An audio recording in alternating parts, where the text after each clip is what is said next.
to talk about that winter weather. Winter finally kicking in. We got snow on the ground. Many kids out of school. I know what you're thinking. Let's go outside. Let's go skiing. Let's go to the hill and let's sled. But should you really be outside in these temperatures? Dr. Bob Cassidy with the South Bend Clinic joins me now. Would you recommend anybody being outside on a day like today? Yeah, I think it's probably okay to go outside. Okay. One of the nice things that we have is we've been given pain sensors in our body, and usually when things are uncomfortable, we stop doing it. We don't like feeling really cold. We don't like when our hands hurt and our feet hurt. And so we can go outside, but on a day like today, you're probably only going to make it 5, 10, 15 minutes before you start to get really cold and uncomfortable. So yeah, it's possible, but I think to plan like long excursions that are away from home is probably not as good of an idea, because once you start to get uncomfortable, the most important thing is to get back inside. Okay, let's talk about some signs that you need to be looking out for and things. You talked to me about frostnip. I've never heard of frostnip before. Yeah, right. So, we all talk a lot about frostbite, and what happens really with frostbite is actually the tissues freeze. You actually get crystals inside of your skin. Frostnip is kind of the step below frostbite. Interesting. So what we're dealing with there is exposed areas that are farthest away from the heart. The body kind of says, okay, we need to keep all of the heat in the center of the body, and those parts kind of lose out. So we're talking the ears, the nose, the toes, the fingers, cheeks, those sorts of things.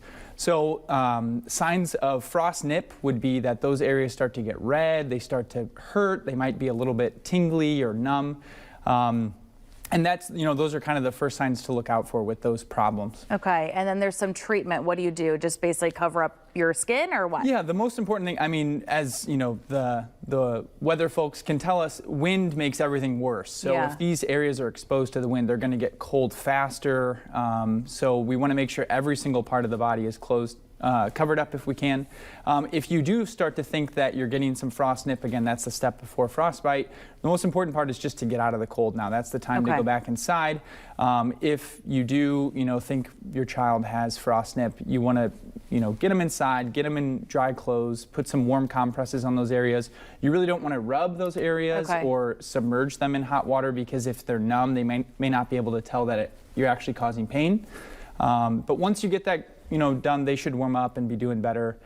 If we think we're starting to get frostbite is actually the skin's going to move from red to more gray or white.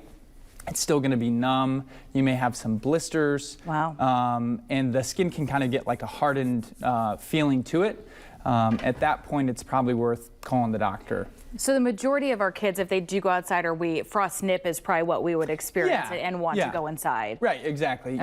My kids were outside yesterday. They made it 20, 30 minutes, but by that time they're really uncomfortable. Like, Dad, let us, bring, we're coming back inside, warm us up, give us hot cocoa. But yeah, so I think that's the important thing, is to pay attention to when you're uncomfortable. Don't just kind of push through it. And that's probably where it's a day to stay close to home, where it's easy to get inside rather than being out on the sledding hill or the ski slopes or something like that. All right, Dr. Bob, thank you so much for coming in, because I was one of those kids that you couldn't hold me inside. I wanted to go out, but let's wait a couple days to spend lengthy time outside. Just do shifts. Go out for a little bit, come back in. Hey, hot cocoa. By the way, you did something. You walked out of the house with wet hair today. That's a no-no. It froze. His mom told him, but your mom's telling you the same thing. Do not go outside. Andrew, was your hair wet this morning? No, mine was nice and dry this morning.